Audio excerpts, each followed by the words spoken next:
Okay, so let's do the reverse and calculate H3O plus from the pH. So given the pH of a solution, we can reverse the calculation to obtain the H3O plus.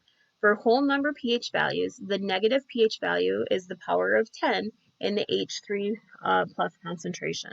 Okay, so here is your formula.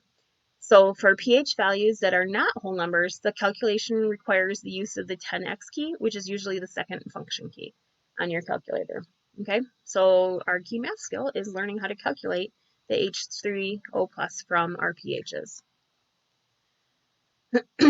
So here is your handy dandy little step guide.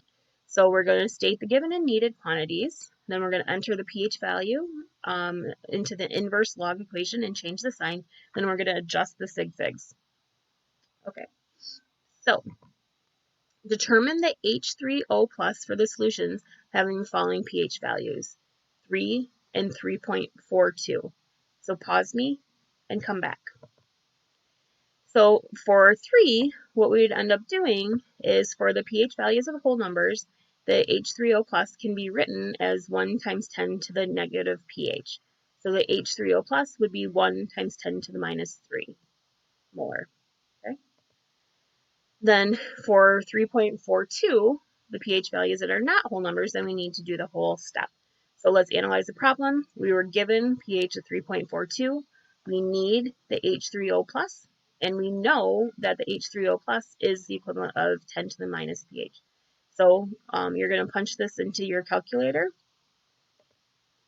and then continue on, okay, so that you can punch that into the calculator, okay?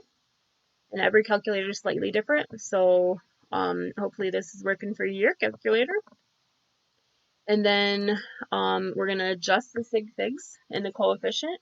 And the pH value of 3.42 has 2 digits on the right of the decimal point. And so the H3O plus is written with 2 sig figs into the coefficient. So the answer would be 3.8 times 10 to the minus 4 molar from what we got here. 3.8 times 10 to the minus 4.